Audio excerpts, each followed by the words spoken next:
So, I'm currently watching the final stretch of the Naruto series with my sister, and in spite of the episodes being as tediously stretched out and contaminated with overused flashbacks, then it's been quite a lovely time, right? This is like a flashback.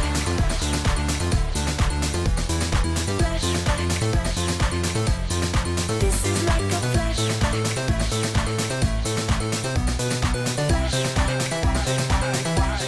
Okay, so maybe it is the nostalgia that is helping us along, but as I'm watching these final moments of the Shonen Jump classic, then I cannot help but to reminisce about the stronger moments of the series. Yes, in spite of how much the series ended up sucking. Okay, that's not very professional. I mean, in spite of how much ass shit the series ended up spitting at its audience, then it's not like there is not any great moments. In fact, while I'm certain that you guys cannot wait for me to review Boruto the movie, then I think I'm going to switch things up a bit and talk about my favorite arc of the entire series. An arc that just so happens to contain one of the better episodes I have seen in television anime, period. But we will get to that. Let me take you through 16 episodes of the show that you could sit down anytime, anywhere and watch and probably have a very lovely time with. By the way, full spoiler warning from here on out. If you just wanna watch the good stuff, then these are the episodes that you wanna check out. This is Naruto Shippuden, the Hidan and Kakuso arc.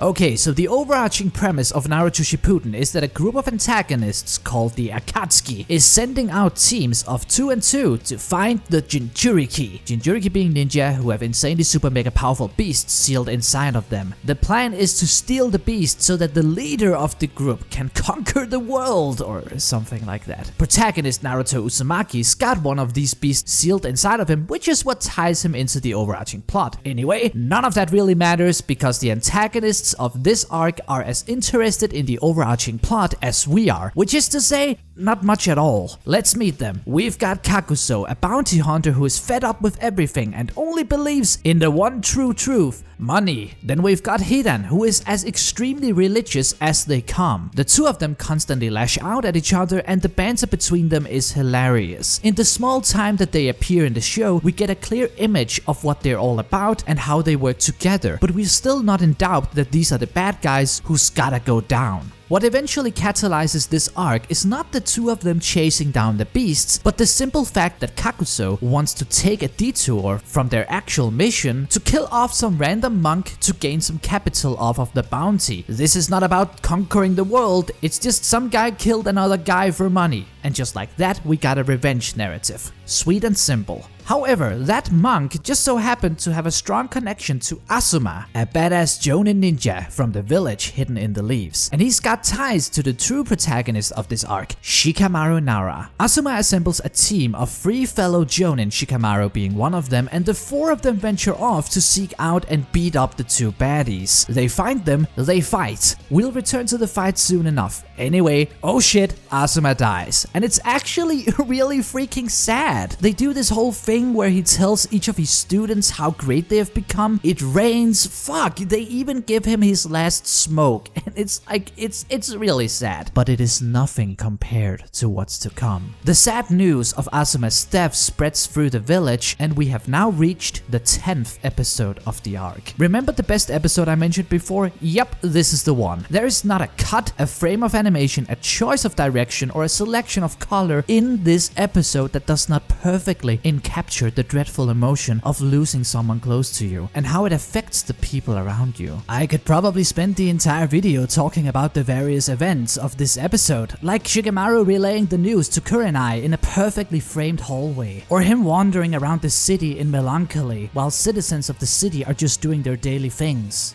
Look at this little guy carrying his little brother on his back. Aw, look at him go! I would also love to point out the expressions on the many characters' faces, showcasing how they're all sharing the same feeling of loss, but dealing with it internally and entirely different. Those facial expressions doesn't come from just anywhere though. Out of the near 500 episodes the show's got to offer, just 9 of them him had character designer and acclaimed key animator Hirofumi Suzuki guest as animation supervisor, and it is not hard to tell why they could not use him all the time, because his style is not just incredibly earnest and beautiful, it is also reliant on a fluency and presumably a high budget that most episodes of the show simply could not compare with. To be honest here, there aren't really that much common ground between the episodes Suzuki has been working on. It seems like he just kind of came in whenever he wanted to, but it does appear that he's brought in whenever the narrative drive of an episode is highly dependent on us really understanding the emotions of a character as opposed to something specifically plot or action related. For example, he also did the episode where Hinata confessed her feelings to Naruto, another emotional highlight of the series. The best scene in this episode is when Shikamaru is playing shogi with his father and the father convinces him that it is okay to let the emotions run. It is intense and it is bittersweet as the conversation slowly goes from chit-chatter to seriousness up until the emotions just takes over. Shikamaru doesn't spend the entire night crying, however, because he does eventually get himself together. He begins planning his counterattack, gathers his teammates, and they're on their way. It's an absolutely wonderful episode. And here is an insane fact. Most of the scenes in this episode, especially the entire scene of Shikamaru breaking down with the help of his father, 100% filler. I am not kidding, the best episode of the entire Naruto series, in my opinion, wasn't even in the freaking source material. It was completely written and directed from the ground. It's amazing. Anyway, the team tracks down Hidan and Kakuso and the final fight ensues. Ultimately, Naruto returns to save the day, all Goku style, but not before Shikamaru finishes things with arguably the most difficult opponent in the series, Hidan, who is, well, not just immortal, but also overwhelmingly deadly. This is not a guy who summons a big creature to take care of business. This is a guy who will kill you if you shed one drop of blood. I said before that I would return to the fights, and that is because my critique is identical to both of the fight sequences that occurs during this arc. The universe of Naruto has had a lot of highs and a lot of lows, but the ones in this arc specifically are as good as they come. It is as strategic as Hunter x Hunter and as imaginative as JoJo's Bizarre Adventure. Combine that with the drama building off of the emotions expressed in the previous episodes, and it is action at its finest. These are not fights where big explosions or sudden power-ups will save the day. There is a real sense of danger, there is a real sense of drama, and that is ultimately what makes it work. These 16 episodes got pretty much everything you could ask for in a shonen narrative. The death of a teacher, the character arc of a young man, a beautiful widow lost for words, gorgeous locations, beautifully earnest visuals, sad moments, subtle moments, mature moments, and cathartic badass moments of triumph. This is the best that Naruto's got to offer, and I do recommend it, no questions asked. Now I need to ask you if you've got some moments of the Naruto series that you think are especially great. Also, if you want me specifically to make other videos like these where I talk about other great parts in Naruto or any other long-running shonen, then feel free to hit me up with whatever you got on mind in the comment section, and we will continue the conversation right there. See ya!